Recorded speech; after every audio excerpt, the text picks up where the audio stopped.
So I have a theory that Mass Effect 5's Krogan Civil War is likely being staged by the new leader of Cerberus in a plotline that's actually really dark. I think it might end up being one of the darker subplots Mass Effect 5 shows us, which the executive producer of Mass Effect seemed to approve of. Gamble's nod to this civil war both being dark and a subplot seems to be on the right track. So let's dive right into the theory, starting with some context. In my last video, I went over the timeline for Mass Effect 5 that this picture was showing us, with the biggest clue to the timeline being that the weapons used here are not that different from Mass Effect 3. The Executioner pistol here in particular stands out a lot, although it does seem to be a new version with maybe blue EZO-like ammo. The animation director for Mass Effect 5, Nathan Zufelt, liked this post by Mr. Fight Monster on the new version connection. Big shout out to Fight for making that connection on N7 Day. So with the weapons here only being upgraded with EZO but still retaining its general appearance, I'm going to assume this civil war is taking place at least within 10 years from the end of the Reaper War. The tank over here also very closely resembles the one Shepard rode in when on Tuchanka,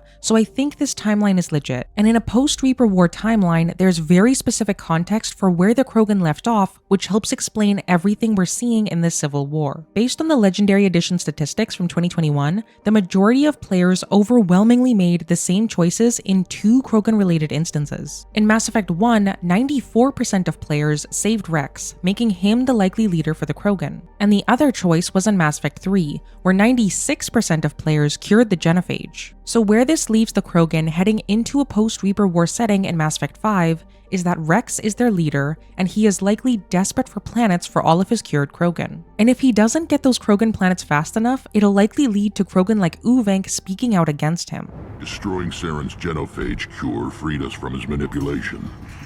I used that to spur the clans to unify under Urdnot. You abandoned many traditions to get your way. Dangerous. Speak when spoken to, Uvenk. I'll drag your clan to glory whether it likes it or not. In Mass Effect 2, there was a clear split between the Krogan clans on Tuchanka. Wrex was on one side, who believed in diplomacy and working with other clans and even other races to bring the Krogan to glory. But there was also a group of Krogan who opposed Wrex, like Uvenk, who viewed his diplomacy as dangerous. Uvenk's group was called the Traditionalists, who opposed reforms to Krogan society initiated by Wrex, claiming that they would just weaken the Krogan. Wrex's brood brother Reeve was also a member of this group, and instead of curing the genophage, wanted revenge on those who made it. Reeve isn't the only Krogan who wants revenge for the genophage, Wrex. You'll have to placate them somehow. I'll demand the Council return some of our old territory. We'll need room to expand. Recapture the glory of the Ancients. I'd say helping defeat the Reapers would be worth a new planet. Or 10.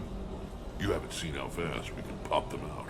So Wrex's plan to placate the traditional Krogan like Reeve and Uvenk was to demand more planets for their fast-growing population. And as a quick roundup, at the end of Mass Effect 3, here is where the Krogan stand. In most playthroughs, Wrex is likely leading the Krogan, and there's a massive increase in the Krogan population who need to live somewhere. Wrex's plan is to ask the Council for more planets likely from their old territory, and there's a substantial group of Krogan who want nothing to do with Wrex's diplomatic ways. These Traditionalists want revenge for the genophage and disagree with the way Wrex is doing things. And of this entire list, we're seeing evidence from the Mass Effect 5 teases that this is fairly accurate. In the Geth Crater tease from N7 Day 2021, we saw a group of 4 walking towards the center. This group was fairly diverse, including an Asari, Turian, likely a human, and a red Krogan. Obviously, this Krogan is probably Wrex, and this diverse group likely represents a diplomatic meeting of some kind, probably related to the Geth. We're probably seeing Wrex's diplomacy in action here in Mass Effect 5. But as we know from Shepard's journey, diplomacy is often slow and sometimes doesn't result in anything substantial happening. The Council in particular would take their time deciding on what to do with the overpopulated Krogan,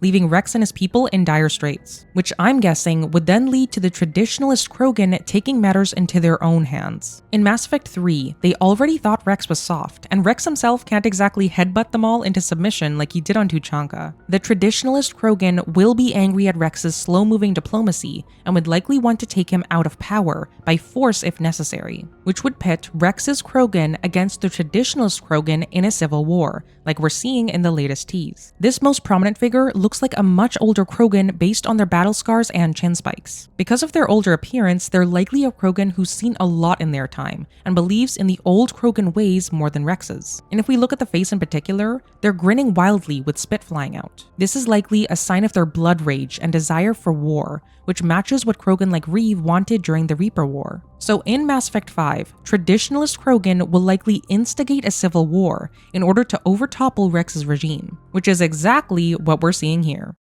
Or is it? Now, just thinking this through, on the Traditionalist side, they'd be starting the war not in power, which would lead to the small problem of how exactly to topple Wrex's current regime. Sure, they heavily disagree with Wrex and his clans, but where exactly would they get their weapons and armor from? How will they get the power to start a war? I think in this picture, we've likely already gotten those answers. The group supplying the Traditionalist Krogan with weapons and armor are Cerberus, because of these red lights on their fronts. In the N7 Day 2023 tease, we saw a Krogan right at the beginning here. This Krogan was wearing armor with a red light on its front, exactly the same as the Krogan we see in the picture. And these red lights are a complete replica of lights on the armor worn by Cerberus soldiers during the Reaper War. Cerberus's Centurions had red lights, the Dragoons had red lights, and even the Guardians and Phantoms. All of these Cerberus soldiers wore armor that matches the exact same red lights on these Krogan, which only proves to me that Cerberus are the ones supplying the Traditionalist Krogan in this civil war. But now we have to ask ourselves, why? Why would Cerberus bother doing this, and who leads them now that the Elusive Man is dead? Let's dive into some Cerberus context to find out. At the end of Mass Effect 3, Shepard crippled Cerberus's HQ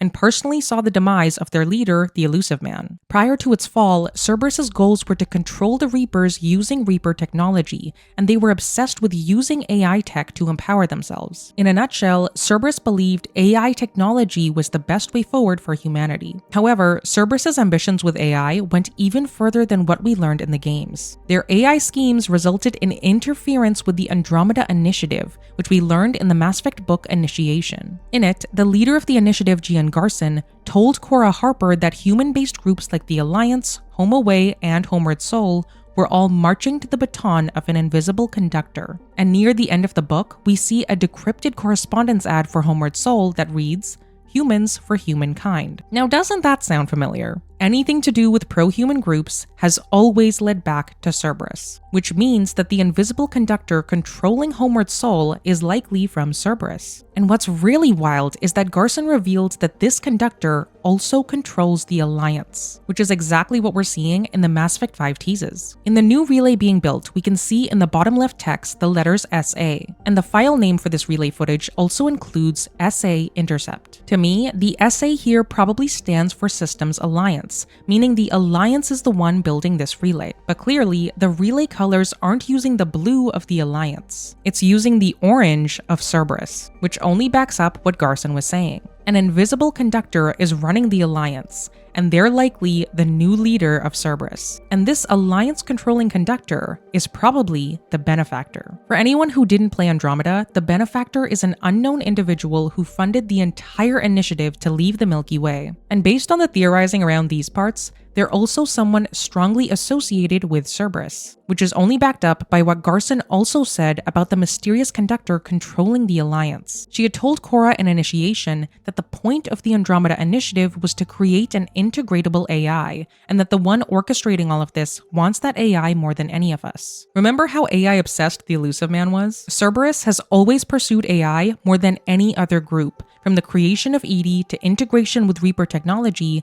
and now in the pursuit of the Initiative's AI, Sam. And with Cerberus likely controlling the Alliance and the Reapers no longer a threat no matter which ending you chose, they'd likely continue that AI pursuit. Which is why I personally think that the new N7 we're seeing from the N7 Day 2023 tease is in fact an AI. As to why I think it's a Shepard AI, it'd take too long to explain fully here, but you can watch this video if you want that full theory. For now, it's important to note that with the N7 program being an Alliance-specific one, Cerberus is the one likely controlling this N7, which means that the benefactor, i.e. the likely leader of Cerberus, is the one giving this AI its orders. As a side note, if the N7 program is being replaced with AIs, it'd be such a good subplot that reflects what's going on in today's society, so I actually hope that's what's happening here. But we're not here to discuss that. We're here to discuss why Cerberus's new leader is supplying these Krogan for a civil war. As a quick summary, here's where we're at with that subplot if Mass Effect 5 takes place post-Reaper War. There are two factions of Krogan, the Diplomatic Krogan led by Wrex, and the Traditionalist Krogan who oppose him. We've likely seen Wrex's diplomacy in action already from the teases. The Krogan are also likely dealing with overpopulation and are desperate for planets. And there's also the Alliance that's actually being run by Cerberus's new leader, the Benefactor. We've likely seen evidence of Cerberus infiltrating the Alliance with the new relay's colors, and with an N7 AI walking around. Now with this scenario, it sets up the perfect situation for Cerberus interfering with the Krogan's overpopulation predicament. The Traditionalists are likely upset with Wrex not getting planets fast enough because of the slow diplomatic process, but they probably don't have the power to do anything about it. And Cerberus's main goal has always been human supremacy at any cost, and the overpopulated Krogan would be seen as a threat to that goal. Cerberus can't take out the Krogan the legit way because in a fight, they're simply too powerful. So Cerberus is likely doing the next best thing. They're likely arming the Traditionalists who already want to remove Wrex themselves in order to reduce the Krogan population. The Benefactor, who probably leads Cerberus, is staging this civil war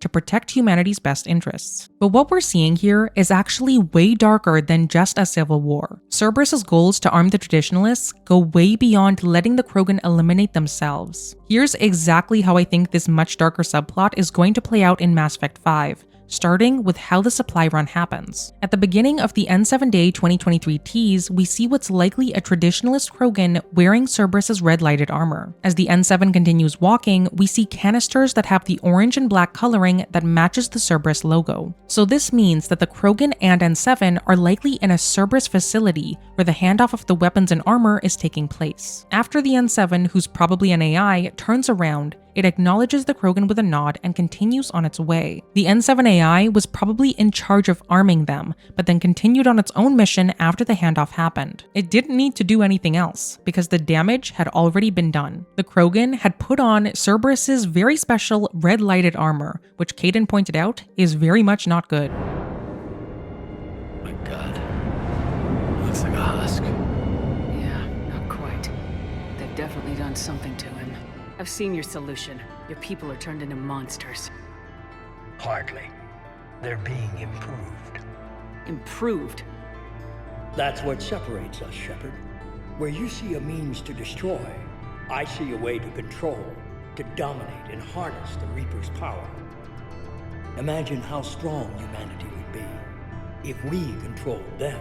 And Cerberus's plans in Mass Effect 5 are probably the exact same thing. The new leader of Cerberus is supplying these Traditionalist Krogan to solve the Krogan overpopulation problem. But also, they're doing it so that, after the flames of civil war have faded, they can control the Krogan they've put in power. Through indoctrination, Cerberus would fully control a revenge-seeking, power-hungry group of Krogan, bending them to humanity's will. And the whole time, the Traditionalist Krogan think they're being empowered to overthrow Wrex, but in reality, they're being indoctrinated to Cerberus's will, which is one hell of an allegory cooked by the Mass Effect team. If the Benefactor really is staging the civil war, then clearly they're going to be an important figure in Mass Effect 5. I might revise my thoughts on this later, but if you want my best guess on their identity now, watch this video next to see who might be indoctrinating the Krogan against their will. See ya there.